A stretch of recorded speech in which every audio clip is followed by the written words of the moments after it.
Sened in Sweden, you are welcome, and I will thank you, Mrs.Åsa Nilsson, for accepting our invitation here, and we are going to discuss with her about the current situation in Eritrea and both in Sweden too. But first of all, I want to introduce you about Åsa. Already know all over the world, especially people here around Europe and Sweden. So Åsa is an Swedish politician,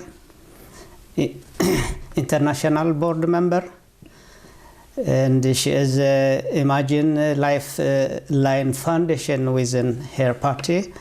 Support the civic society in Sweden and abroad. District council here in Spånga, and member of the council in Stockholm province. I don't know, but she can introduce more. So who is Åsa? You can produce more than I have already done. Yeah. Thank you so much, Antonio, for having me here. Yeah, as you mentioned, I'm a local politician here in Stockholm. I sit on the Stockholm City Council, and I'm very active also in this district, Spånga and Tensta, or Järva, where the yearly festival of the Eritrean regime is held. Yeah, my first question is we cannot pass without mentioning Dawit Isaak. What is going on now about Isaak?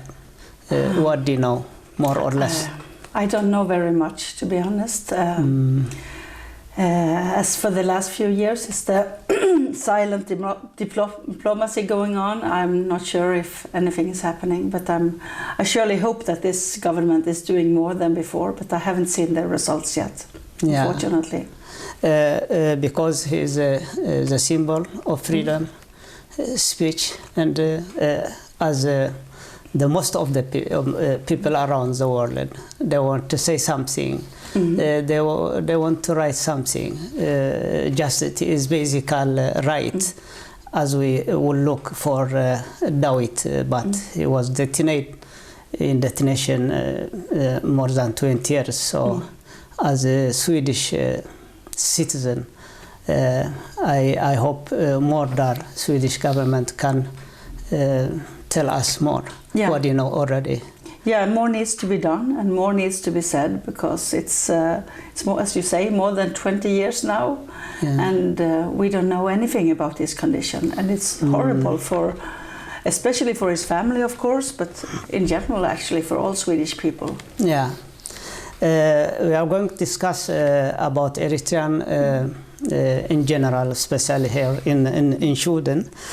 That is mainly talking in TV, written newspaper about the Eritrean festival.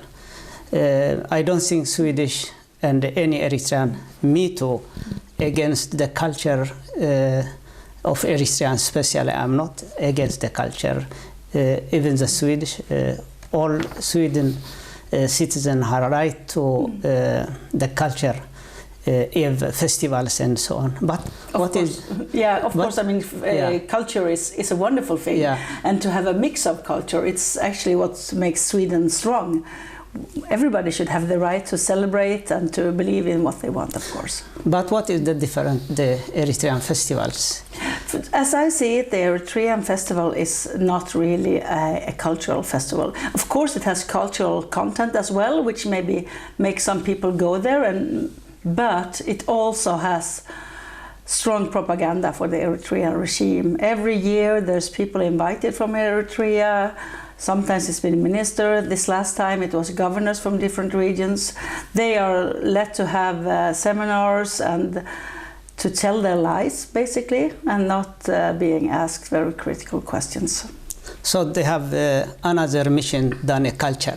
Yes, the culture is probably to draw people there, to make people come. But then the real meaning of having a culture is to be a propaganda channel for the Eritrean regime. And we could also see that 2 years ago we had Awad Said there, who really was having this very military outlook and screaming, and really being a propagator for the Eritrean military. Yeah. So what do you think now you see the Eritrean government members visit in Sweden and make their propaganda for our Eritreans here in Sweden?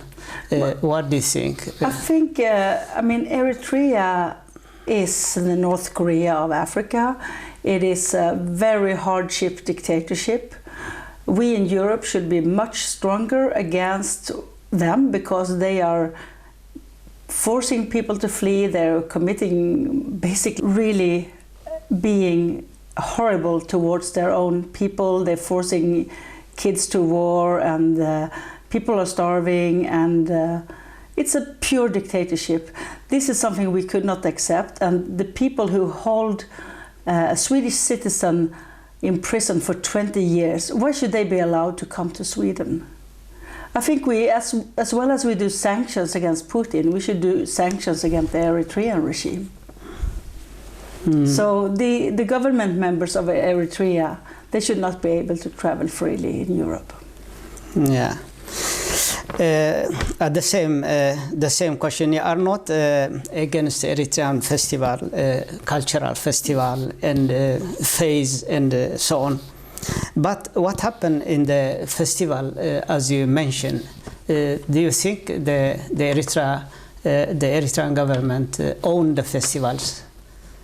I don't think they own it, but I think the people who organize it are closely linked to the Eritrean regime, and they also cooperate closely with the embassy of Eritrea, which is a representative, of course, of the Eritrean regime.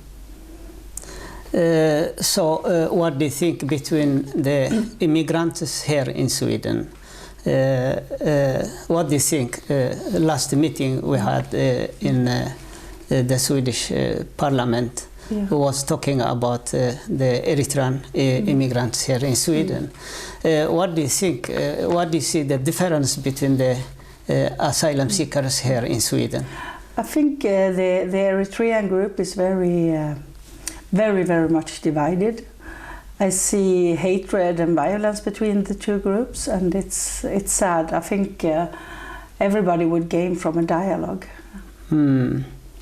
What do you think in this conflict, the role of the Swedish government, the role of the police authority? What do you think? Yeah, it's. I think the Swedish police and the Swedish government, of course, cannot solve the Eritrean problems. That's not our role, and that's nothing we can do. In the end, sometimes the two sides of the Eritrean regime and the Eritrean opposition, somehow you need to find a way to sit down at the same table and talk.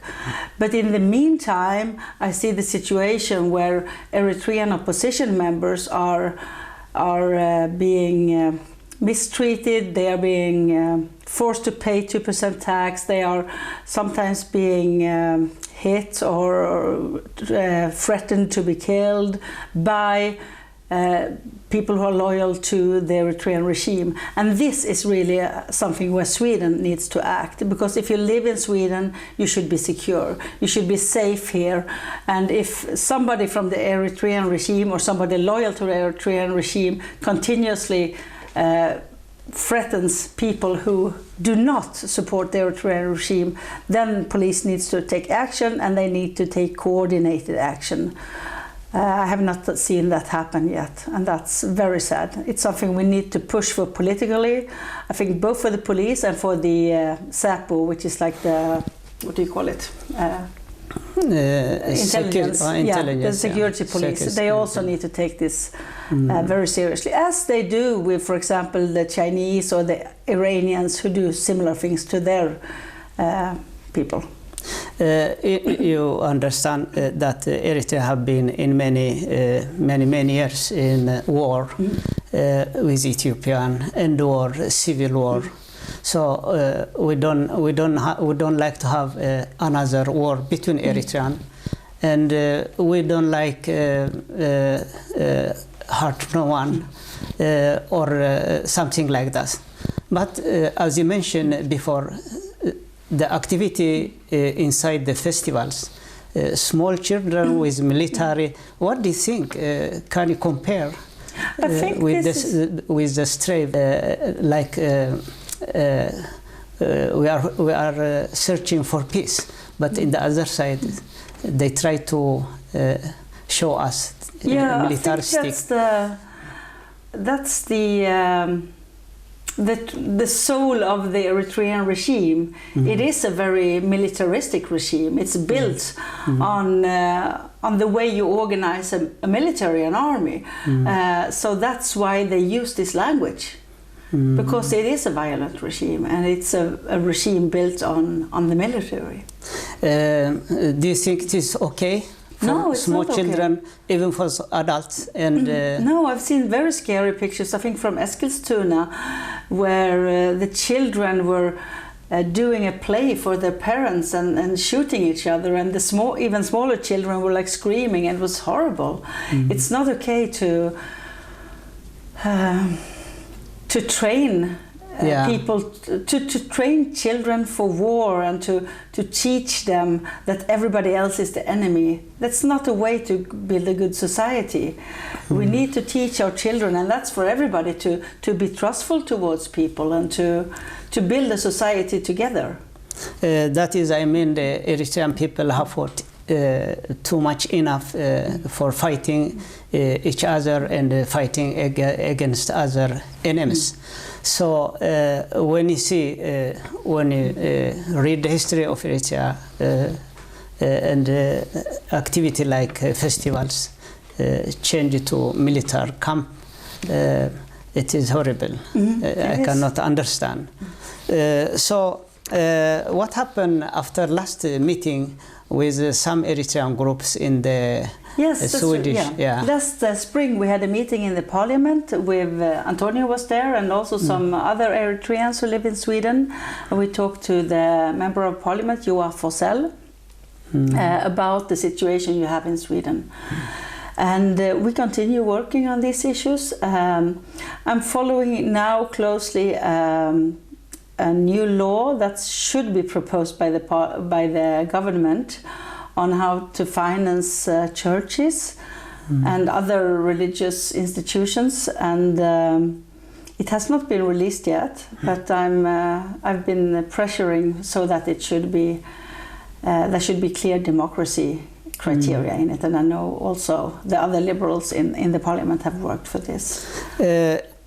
Is it something inside this work to united Eritrean or something like that, so they can understand each other what is going back home and in the diaspora? I think this is really this is a work for the Eritrean diaspora to do. It's not so much to take political discussions about. It's about you guys meeting and talking to each other. What do you think the immigration of Eritrean young people all over the world? It is a the current situation in Eritrea that is forced them to immigrate.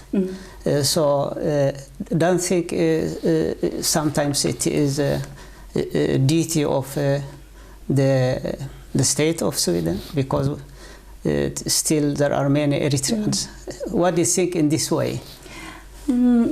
It is not. I guess the Swedish way is to do politics and to do the building of society in civil society. It's not the state cannot do everything. It's the state. It's more. It's the responsibility of people to sit down together and talk. To maybe organize a platform where you can meet and discuss. That I mean. but it's not really the role of the state. Yeah, I know they cannot do every busy business of Eritrean by themselves, but if they have prepared for Sanhar, if they prepare for such as platform, I think it will be okay. Yeah. Everyone know his responsibility, and maybe they restore the peace between. Yeah. So you mean, like an international peace process? Yeah. Why not? Yeah. Maybe that would be something for the UN or maybe, it sounds like a good idea. Yeah, I mean, then we together can push and... But I guess it's not only the Eritreans in Sweden, because we have similar situations in several European countries, in the US and in Canada. So maybe also it's a task for the Eritrean community to organize. But I think it is important. There is many institutions here in Sweden. We are working on that too. Okay, it is not the business of the government of Sweden, but such preparation platforms. Like Palme Foundation, there is Red Cross and so on. And that's true. There is several organizations. I didn't think about them. For example, there's CIPRI and there's maybe Dag Hammarskjöld. I don't know. I don't know I'm not so good in the peace building process. Yeah, I know. But there are other people in other civil society organizations in Sweden who are good at that. Maybe that could be to reach out to one of them. That would be because so far we stay here in Sweden, and we try to have lawful government in Eritrea, peace in Eritrea, and stay our people get study, work and everything. So without constitution, no one can force someone stay there. Because it is very difficult situation, very difficult to live in Eritrea, as you know, as you see. Would the constitution from the late 90s be something that you could build on? Or? Maybe in the beginning, but we have no constitution at all. No, that is the problem. But you have a draft, right? There is draft from 1952. Yes. 1952. Oh, 1952, okay. It is interesting. And there is by law of the villages. For every village have laws, and it is interesting. This is a big input for our basic constitution in Eritrea. Yeah, and then you need to learn from other countries who had a difficult time, like South Africa, for example, who had a lot of reconciliation process. That's going to be important. We have tried to achieve with all Eritreans, but still we are failed to do that. Yeah, because you're still too divided. Yeah, probably. So we must struggle more. We must work on it more and more. Yeah. So next is now the same case have been appear in different European country.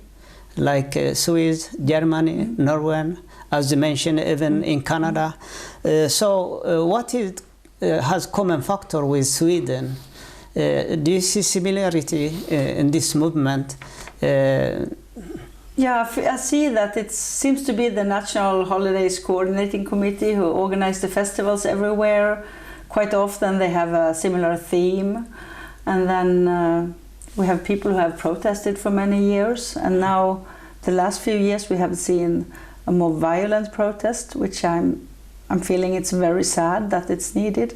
At the same time, I can understand that young people who come from Eritrea these recent years, they have suffered a lot and have a lot of trauma with them. But I want to be very clear that violence will not solve this question. violence will only create more violence. We need to go for more peace here. Yeah. Dialogue. That is our duty to stop the violence between Eritreans, because they are the future of Eritrea, both of them. They must understand they are the builders of Eritrea, not they destroy the Eritrea. And as you mentioned, it is interesting to know the people who cross the Libya desert, cross the Mediterranean Sea, and have been in Europe away from home. So they should understand how they react to people in many ways. But still they are part of Eritrean, but they are opposition. So what do you think, all of these hard times they have, problems when they came to Sweden? So they understand their situation? Yeah, I think, of course, not everybody knows the situation, but in general, I think it's well known that the crossing of the Mediterranean is very traumatic. And the crossing of the desert as well, of course. And long before this, long before they crossed the desert of Libya, Sudan, and the Mediterranean Sea, they have been in war in 3-4 years. Yeah. And they've been living in a dictatorship maybe for 10, we know years that is the background of the... And also just living in a dictatorship changes the mind of people. It makes you more scared, more cautious of what you do, what you say. It's destroying people to live in dictatorship. That's why we need to fight against dictatorship. Why I mentioned this is we don't like any more violence war between Eritreans. We have get enough. So we need strong support each European country to make platform they have made before. Many countries in the world. We have seen in Berlin, in France, in whatever, like South Africa, they get together and the reconciliation war successfully. So we need to support the people of Eritrea. Yeah. We are in deep crisis, as you see. Yeah, I hear what you're saying, and this was a new thought to me that Sweden could play a role in this, but maybe it is an important thing to do. I will think about what can be done, but I think probably there's people among you who have better ideas. Because we cannot continue in this situation every year, every summer, no.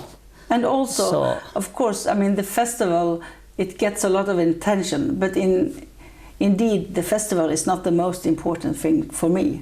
The most important thing is that people who have fled to Sweden should be able to live here freely without oppression from a dictatorship. Yeah. And that's the 2% tax, it's the fact that people are being threatened and that people are sometimes being hit or even threatened to be killed. Yeah. And that's the more serious issue.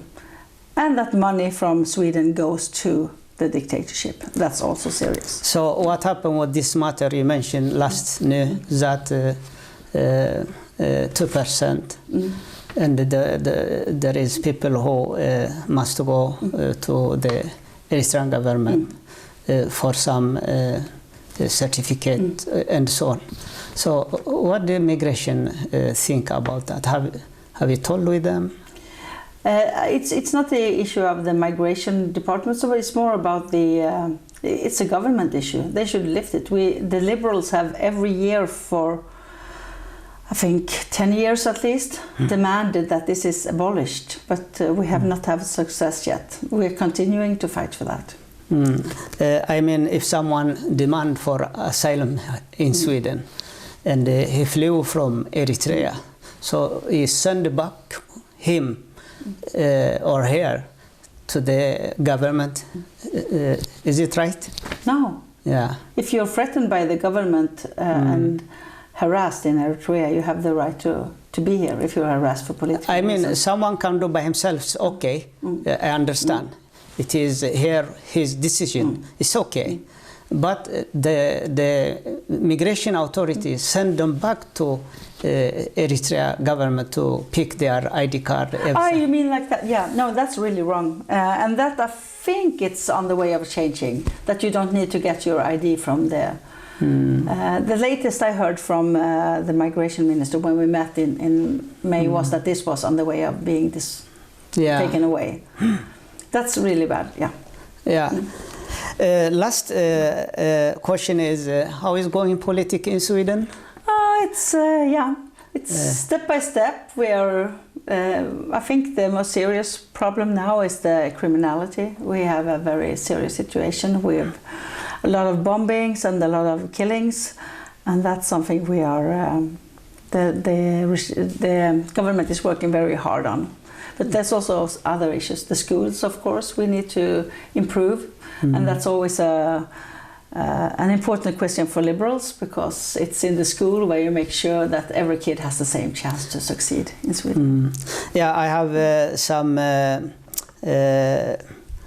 thing that maybe I have talked with you about Leonborg, Maria Leissner, and today you are more sympathy for Eritrean before independence and after independence. So it is a good idea to work for justice, democracy, and the right of civilian here in Sweden.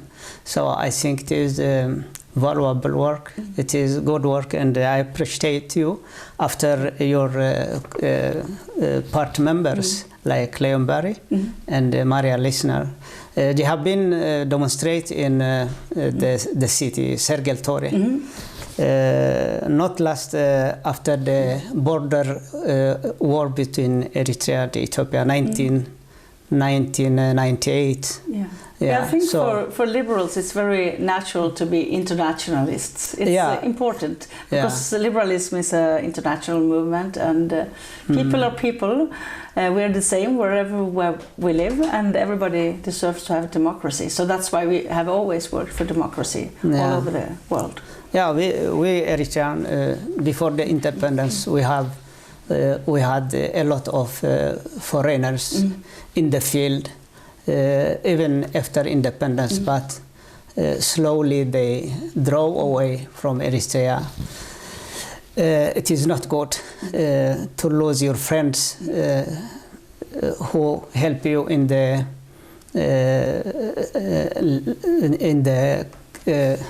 very, very bad situation in Eritrea, in critical time in Eritrea. So I hope these friends come back to Eritrea.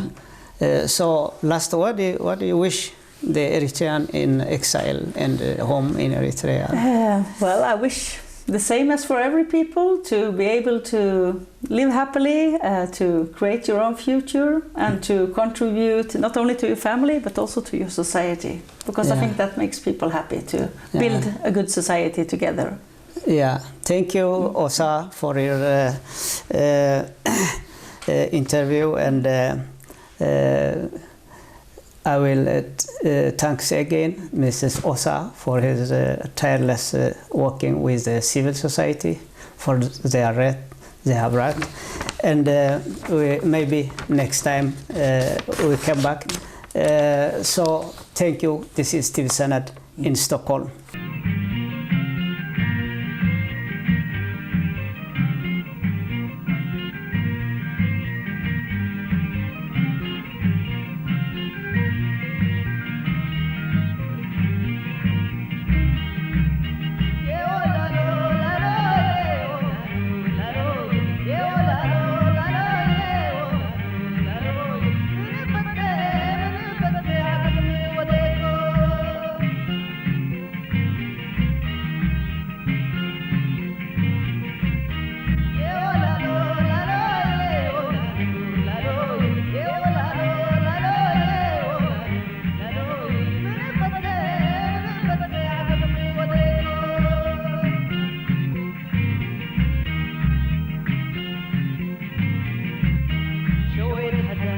لذب في الأشجار